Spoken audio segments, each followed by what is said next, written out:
କୌଣସି ବି ସମ୍ପର୍କକୁ ଆହୁରି ମଜବୁତ କରିବାକୁ ଗୋଟେ ବହୁତ ସରଳ କିନ୍ତୁ ଶକ୍ତିଶାଳୀ ଉପାୟ ଅଛି। ଆଜି ଆମେ ସେ ବିଷୟରେ କଥା ହେବା। ଏହା ହେଉଛି ଆଶା ବନାମ ବୁଝାମଣାର ଖେଳ, ଆଉ ଏହା ସତରେ ସବୁକିଛି ବଦଳାଇ ଦେଇପାରେ। ଜାଣିଛନ୍ତି, ସମ୍ପର୍କରେ ଯେତେ ସବୁ ଝଗଡ଼ା ବା ମନୋମାଳିନ୍ୟ ହୁଏ, ତା ଭିତରୁ 80%, ହଁ 80% କେବଳ ଗୋଟିଏ କାରଣରୁ ହୋଇଥାଏ। ଆଉ ସବୁଠୁ ଆଶ୍ଚର୍ଯ୍ୟର କଥା ହେଉଛି, ଆମେ ସେହି କାରଣକୁ ପ୍ରାୟତଃ ଦେଖିପାରିନଥାଉ। ତେବେ ଏହାର ପ୍ରକୃତ ଅର୍ଥ କ'ଣ? ଦେଖନ୍ତୁ, ଏହାର ମାନେ ନୁହେଁ ଯେ ଭଲ ପାଇବାରେ କିଛି କମ୍ ଅଛି। ନା, ସମସ୍ୟାଟା ହେଉଛି ଏକ ଅଦୃଶ୍ୟ ଅକୁହା ସ୍କ୍ରିପ୍ଟ। ଗୋଟେ ଏମିତି ସ୍କ୍ରିପ୍ଟ ଯାହା ଆମେ ଆମ ସାଥୀଙ୍କୁ ଧରେଇ ଦେଇଥାଉ, ଆଉ ମନେ ମନେ ଭାବୁ ଯେ ସେମାନେ ତାକୁ ପଢ଼ି ବୁଝିଯିବେ। ଚାଲନ୍ତୁ ଏ କାହାଣୀର ପ୍ରଥମ ଭାଗକୁ ଯିବା। ଏଇଠି ଆମେ ବୁଝିବା ସେହି ଆଶାଗୁଡ଼ିକର ସୁନ୍ଦର କିନ୍ତୁ ଟିକେ ବିପଦଜନକ ଦୁନିଆ ବିଷୟରେ।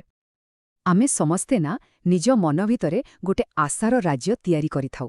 ଭାବି ଦେଖନ୍ତୁ ଟିକେ, ଗୋଟେ ବହୁତ ସୁନ୍ଦର ଚକମକ କରୁଥିବା ରାଜ୍ୟ ଯେଉଁଠି ଆମ ସାଥୀଙ୍କ ପାଖରେ ଗୋଟେ ସ୍କ୍ରିପ୍ଟ ଥାଏ, ଆଉ ସେମାନେ ତାଙ୍କର ସବୁ ଲାଇନ୍ ପୁରା ପରଫେକ୍ଟ ଭାବରେ ଜାଣିଥାନ୍ତି। ଆଚ୍ଛା, ତେବେ ସ୍କ୍ରିପ୍ଟରେ କ'ଣ ସବୁ ଲେଖା ଥାଏ? ଯେମିତିକି ସେମାନେ ଠିକ୍ ଆମ ମନପସନ୍ଦର କଫି ଆଣିଦେବେ, ବିନା କିଛି ଇସାରାରେ ଆନିଭର୍ସରୀ ମନେ ରଖିବେ, ଆଉ କେବଳ ଆମର ଗୋଟେ ଲମ୍ବା ନିଶ୍ୱାସରୁ ହିଁ ବୁଝିଯିବେ ଯେ ଆଜି ଦିନଟା ଭଲ ଯାଇନି। ଏଗୁଡ଼ା ସବୁ ହେଉଛି ସେଇ ଆଶାର ସ୍ଫଟିକ ମହଲ ଭିତରେ ଥିବା କିଛି ଅକୁହା ନିୟମ, ଯାହା ଆମେ ଚାହୁଁ ଯେ ସେମାନେ ପାଳନ କରନ୍ତୁ। କିନ୍ତୁ ଯେତେବେଳେ ବାସ୍ତବତା ଆମର ଏଇ କାଳ୍ପନିକ ସ୍କ୍ରିପ୍ଟ ସହ ମେଳ ଖାଇନି, ସେତେବେଳେ କ'ଣ ହୁଏ? ଚାଲନ୍ତୁ ଦେଖିବା ଏହାର ପରିଣାମ କେତେ ଗଭୀର ହୋଇପାରେ। ଯେତେବେଳେ ସେଇ ସ୍ଫଟିକ ମହଲରେ ଫାଟ ସୃଷ୍ଟି ହୁଏ, ମାନେ ଆଶା ପୂରଣ ହୁଏନି, ସେତେବେଳେ ପ୍ରତିଟି ଘଟଣା ଗୋଟେ ବ୍ୟକ୍ତିଗତ ବିଫଳତା ଭଳି ଲାଗେ।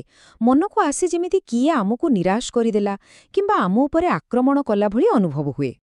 କିନ୍ତୁ ଭଲ କଥା ହେଉଛି, ଏହାର ଗୋଟେ ବିକଳ୍ପ ଅଛି।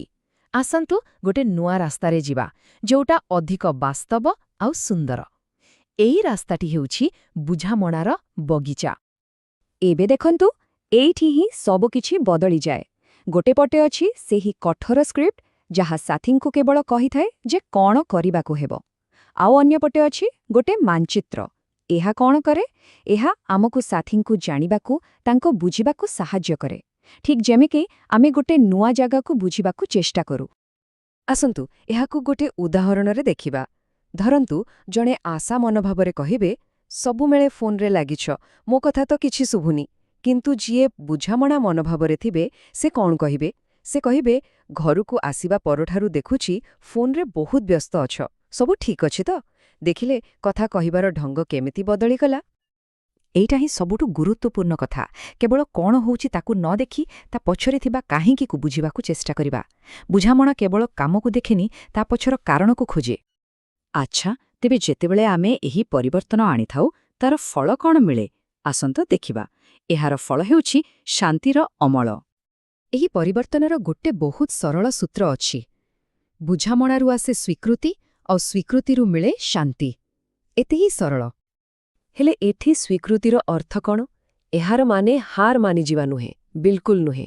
ଏହା ଗୋଟେ ସଚେତନ ନିଷ୍ପତ୍ତି।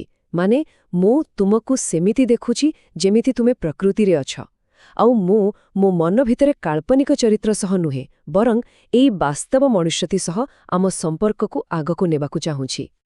ଏବେ ଏ ଦୁଇଟି ମନୋଭାବକୁ ଟିକେ ତୁଳନା କରି ଦେଖନ୍ତୁ।